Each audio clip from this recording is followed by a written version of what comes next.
سابق صدر پرویز مشرف مکمل فوجی اعزاز کے ساتھ کراچی کے فوجی قبرستان میں سپرد خاک۔ نماز جنازہ ملیر کینٹ کے پولو گراؤنڈ میں ادا کی گئی۔ اعلیٰ فوجی حکام کی نماز جنازہ میں شرکت۔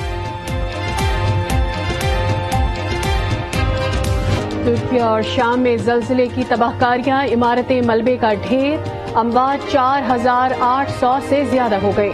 ترکیہ میں 3300 سے زائد اور شام میں 1400 سے زائد افراد جان سے گئے۔ ہزاروں شہری زخمی۔ ترکیہ میں 5.7 شدت کا ایک اور زلزلہ آ گیا۔ ملبے تلے دبے افراد کی تلاش کے لیے آپریشن جاری۔ عالمی ادارہ صحت کے مطابق اموات کی تعداد کئی گنا زیادہ ہو سکتی ہے۔ متعدد علاقوں میں آفٹر شاکس کا سلسلہ جاری۔ ٹھنڈ اور بارش کے باعث امدادی کاموں میں مشکلات۔ ترکیہ میں ایک ہفتے کا سوگ، قومی پرچم سرنگوں۔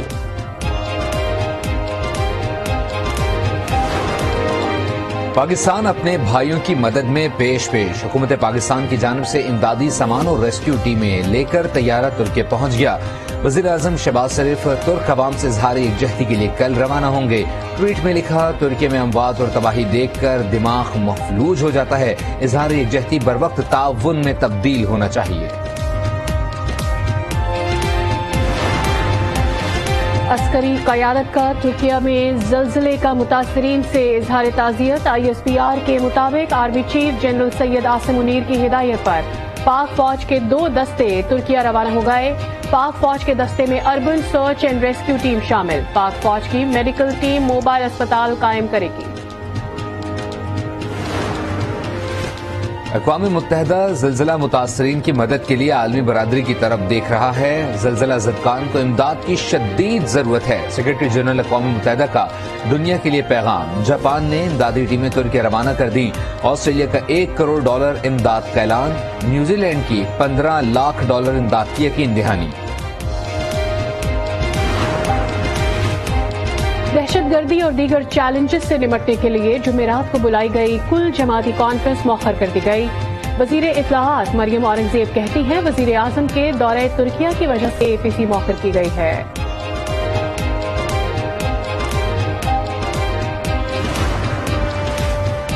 APC کیوں مؤخر کی گئی؟ اندرونی کہانی سامنے آ گئی۔ ذرائع کا کہنا ہے PTI کو دعوت دینا اختلاف کی وجہ بنا۔ پیپلز پارٹی عمران خان کو بلانے کی حامی اور نون لیگ مخالف ہے۔ توشہ ریفرنس میں فوجداری کارروائی کے لیے چیئرمین PTI عمران خان پر فرد جرم عائد نہ ہو سکے۔ حاضری سے استثناء کی درخواست دائر ہوتی رہی تو فرد جرم کیسے عائد ہوگی؟ عدالت کا استفسار۔ اسلام آباد کی مقامی عدالت نے عمران خان کی آج حاضری سے استثناء کی درخواست منظور کر لی۔ عمران خان نے جیل بھرو تحریک کا اعلان کیا ہے۔ اپنی تمام ضمانتیں اور مچل کے واپس نے نون لیگ رہنما تاتارڑ کی پریس کانفرنس۔ بولے عمران خان کو جواب دینا ہوگا، وہ زمان پارک میں روپوش ہیں، کچھ نہیں کیا تو خوف کس بات کا ہے؟ یہ ہفتہ جس میں ہم بیٹھے میں زیادہ سے زیادہ اگلے ہفتے جو ہے پاکستان کے مستقبل کی سمت کا تعین ہونے والا ہے۔ کھلم کھلا آئین توڑنے کی دھمکیاں جو آپ دے رہے ہیں کہ 90 دن کے اندر انتخابات نہیں کرائیں گے، اپنے لیے اور مصیبتیں نہ کھڑی کریں، آئین توڑنے کی باتیں چھوڑ دیں اور الیکشن کی تیاری کریں، میدان کے اندر آئیں۔ رواں ہفتے پاکستان کے مستقبل کی سمت کا تعین ہونے والا ہے۔ سب نے فیصلہ کرنا ہے کہ پاکستان کو کس طرف لے جانا ہے۔ PTI رہنما اسد عمر کی گفتگو۔ بولے ہر کسی کو حقیقی آزادی کی جنگ میں حصہ لینا چاہیے۔ آصف زرداری پر قتل کی سازش کے الزام سے متعلق کیس، شیخ رشید کو ضمانت ملے گی یا نہیں؟ اسلام آباد کی مقامی عدالت محفوظ فیصلہ کچھ دیر میں سنائے گی۔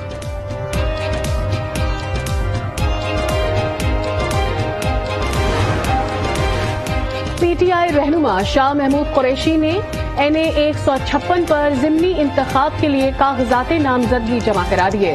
کہتے ہیں PTI کو دیوار سے لگانے کی کوشش ہو رہی ہے، انتقامی کارروائیاں کی جا رہی ہیں۔ الیکشن کمیشن آئینی ذمہ داری نبھانے میں ناکام ہو گیا ہے۔ ملک میں انتخابات ایک ساتھ ہونے چاہیے، ادروائز کیوس کریٹ ہوگا، ایک نیا بحران پیدا ہوگا۔ پاکستان بحرانوں کا متحمل نہیں ہو سکتا۔ یہ بھی ممکن نہیں ہے کہ ملک میں پورا سال انتخابات ہی ہوتے رہیں اور کوئی دوسرا کام نہ ہو۔ جو معاشی بحران ہے وہ بہت بڑا ہے، بدترین سیلاب کی طرح ہے جس نے پورے ملک کو اپنی لپیٹ میں لیا۔ پہلے بھی کئی مرتبہ مخصوص حالات میں انتخابات آگے گئے. وفاقی وزیر سعد رفیق کی بات چیت. کہا ملک میں معاشی بحران بہت بڑا ہے, انتخابات ایک ساتھ ہونے چاہیے. یہ جو آئین کر رہے ہیں, میں پوچھتا ہوں پچھلے 9 مہینوں سے کیا ملک میں آئین ہے جو لوگوں کو بغیر وارنٹ کے اٹھا کے غائب کیا جا رہا ہے؟ تو بے شرم لوگوں کی حکومت ہے بنیادی طور پہ اس وقت. نگراں وزیر اعلیٰ اور وزیر اپنے اثاثے ڈکلیئر کریں. پی ٹی آئی رہنما فواد چودھری کا مطالبہ. بولے لوگوں کو بغیر وارنٹ اٹھا کر غائب کیا جا رہا ہے. مجھے صبح 4 بجے بغیر وارنٹ اٹھایا گیا. تاثر دینے کی کوشش کی کہ پیپلز پارٹی پتہ نہیں کیسے جیت گئی کراچی میں, وہ تو جیت نہیں سکتے ہیں. پیپلز پارٹی کراچی کے کچھ علاقوں میں اپنا اثر و رسوخ اور ووٹ بینک رکھتی ہے, اور ہم نے انہی علاقوں سے اس مرتبہ بھی جیتا ہے. 3 یونین کمیٹیز میں ری کاؤنٹنگ ہوئی. 1 union committee P T I جیت گئی, جماعت اسلامی ہار گئی, اور 2 یونین کمیٹیز ایسی تھیں جو پیپلز پارٹی جیت گئی اور جماعت اسلامی ہار گئی. تاثر دیا گیا. پیپلز پارٹی کراچی میں پتہ نہیں کیسے جیت گئی. صوبائی وزیر سعید غنی کی پریس کانفرنس. بولے پیپلز پارٹی جن علاقوں میں اثر رکھتی ہے وہیں سے جیتی ہے. جماعت اسلامی نے 3 یوسیز میں دوبارہ گنتی کی درخواست دی. ان میں سے 1 سیٹ پیپلز پارٹی اور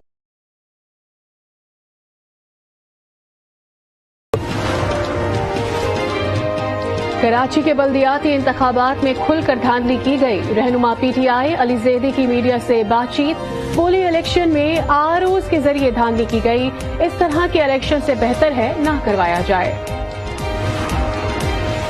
وزیر اعظم شہباز شریف کی زیر صدارت وفاقی کابینہ کا اجلاس. اہم فیصلوں کی منظوری دی جائے گی. سیاسی اور معاشی صورتحال پر مشاورت ہوگی. دہشت گردی سے متعلق ایپیکس کمیٹی کے فیصلوں کی توثیق ہوگی.